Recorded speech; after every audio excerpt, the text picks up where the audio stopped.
I'll read. This is Wolfman, the Beast They Are. This is the first issue of a great mini-series. And if you're asking yourself, did he just say first issue or worst issue? It doesn't matter because both of them things are true. This is a 12-issue run by Charlie Ray Huston and John Josie R.I.P. And it is incredibly violent and sickening, but it is brilliant. I did say this is the worst issue, and it is, but I did find a little bit more quality in it than I was expecting or I remembered. We open with a good little sequence that sets up the horrific violence and torture that will follow. Wolfman, he has been captured and imprisoned, and you should get used to that look for Wolfman because he spends most of this series captured and imprisoned and tortured and abused. But this introductory bit, we have a sleazy dog fighting ring going on, except instead of dogs, it is muties and superhumans like Wolfman, who are animalistic or have animal traits. Considering how quickly this issue becomes awful, they would have been better off sticking with this broadly serviceable and interesting idea for a lot longer than the day. So Wolfman, he has been captured and enslaved, and he has been forced to fight other opponents with feral animal powers. He has to fight them in an arena. And this treats us to a very gruesome and savage fight with the other thing that this series does not get enough credit for. This book, as well as Charlie Ray Huston's other major Marvel work, which was a great run on Moon Man, the only good run on Moon Man, I would say.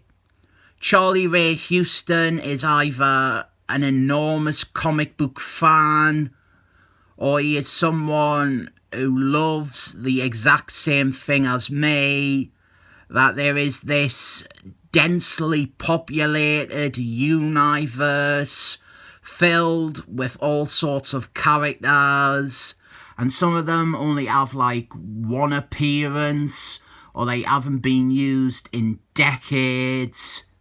I reckon Charlie Ray Huston, he must look at the Marvel Andy books for fun, like our day, because you'll see so much stuff like this throughout this book. Here, Wolfman, he is fighting a fella called Grizz. Grizz is such a minor character, I cannot even remember exactly where he comes from. I didn't think he has ever had an Andy book profile. I want to say, I think he was from the Jason Fabergé New Warriors series. He has like a single appearance before this, and it's like, it's not a featured part. He's just like a bad guy they beat on the beginning splash page. Like, I think he's already beaten. On the first page, it has the police taking him away. Well, 12 years later, Grizz, he finally makes his big comeback, and he has this brutal fight with Wolfman. And Wolfman, he wins, obviously. He chops off Grizz's head, and it's all very bloody and messy. Get desensitized to this as fast as you can, or you will not last long with this book. If you are a continuity-minded freak like me, don't worry, Grizz is still out there to be used again in another comic. Grizz doesn't die. You see here, his head reattached itself. He has some sort of healing factor or some regeneration thing going on. But Wolfman, he kills everyone else involved with this operation, and now it is a bad comic. Wolfman, he gets picked up by a really hot lady, because a really hot lady would obviously pick up a hitchhiker that looks like Wolfman. She is really, really pretty. I would marry her. And she is probably the best thing about this part of the issue that tremendously gans bad now. Wolfman, he agrees to go to a party with her because he obviously agrees that she is really attractive. Time for some subplot and some setup for our main ongoing plot. We have some more of the sort of continuity that I appreciate so much. We have our bad guy here, our main bad guy. He is a new character. He is called Contagious. He is covered by trees here.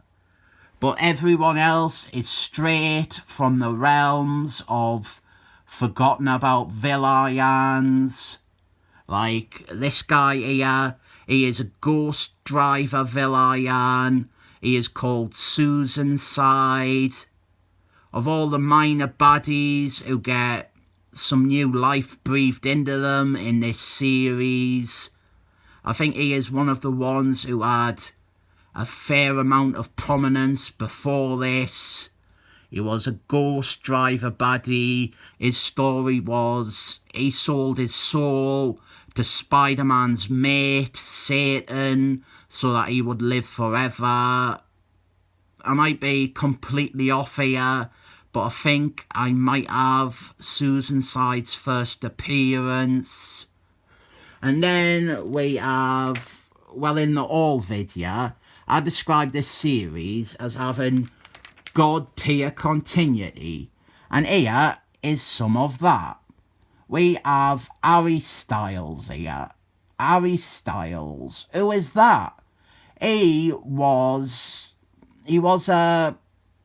starred in a single story back in the Monster Magazine anthology comic book days, the 50s. He was in one story where he was like, I don't know, I have not read it, but in some way, he was gifted with eternal life, but it was the 50s, so he had an ironic fate. And his ironic fate was that while he couldn't die, he was buried alive. And after 60 publishing years, a writer has finally brought back this character that nobody else would have ever thoughted to bring back. And he has been buried alive for so long, he has gone quite mad. He is totally gone in the head. And the running theme here is that these assorted, obscure baddies who are showing up, they all have some form of healing factor or regenerative ability or an imperviousness to pain or an extended life or whatever. We have some more of them on this page, but I won't overload you with information about D-list characters and where they originally come from. I'll go over who is who as they prominently are introduced to us. So the other main one in this sequence is this guy down here. He is either a Daredevil enemy or a Morpheus the Living Dracula enemy, or he is both. He is called Vic Slafter. He is a cannibal and he has Dracula abilities, so let's just get away from him. And we are straight back to a bad Wolfman comic. Wolfman goes to a nightclub with the pretty lady. I mean, I can't fault him. I would go to a nightclub with this pretty lady too, but I am also not Wolfman. I am not a cold-blooded killer who is always miserable and broody.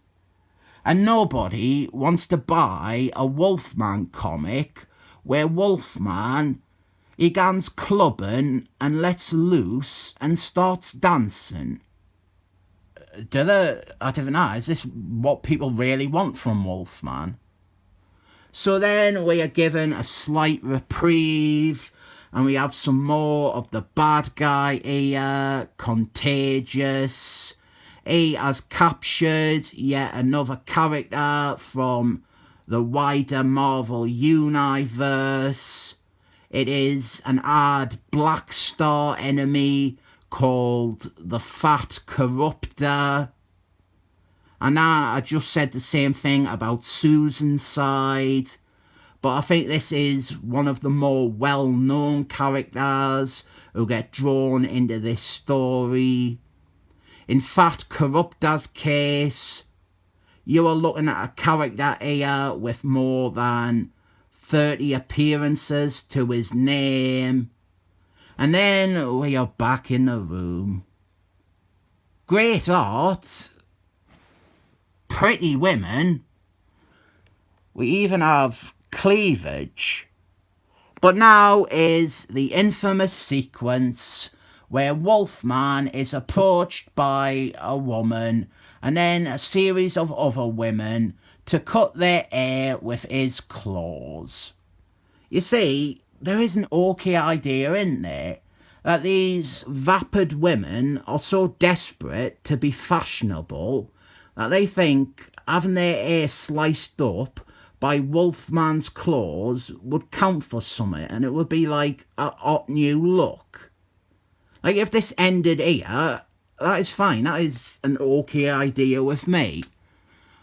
Double page advert for Age of Egg. Does anyone want us to review this one? It is like one of the few stories that came after Coming Second that I would say is at least worth skimming. But yeah, Wolfman, he sets up the equivalent of a grassroots hair salon in a nightclub, and he has loads of women queuing up for him to chop up their hair while he muses about how much of a bitch Simon Cowell is. This is so off the charts for Wolfman as a character, and it is even worse than I remembered.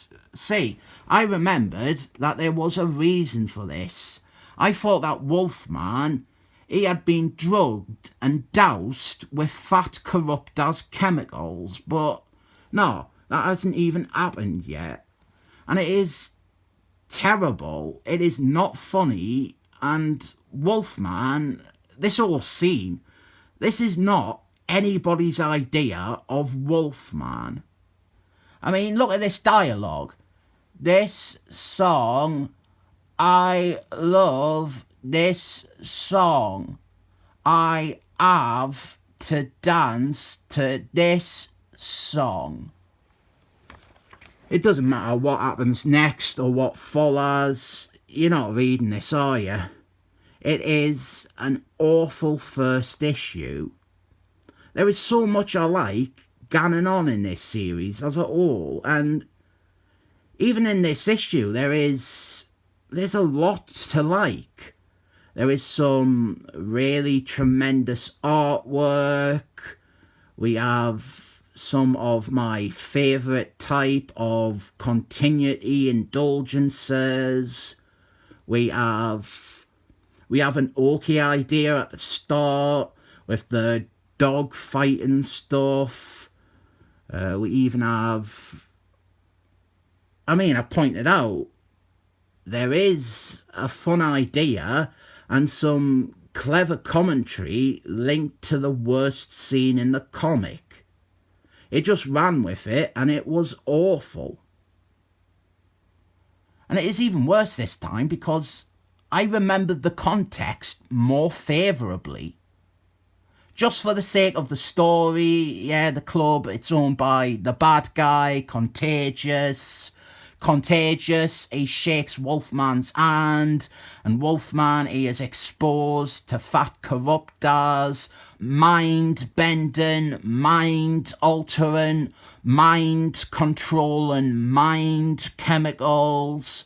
But all this comes after the scene where Wolfman has already acted dramatically out of character and displayed a lack of any inhibition. So that is why I have to give this a 7 thumbs up.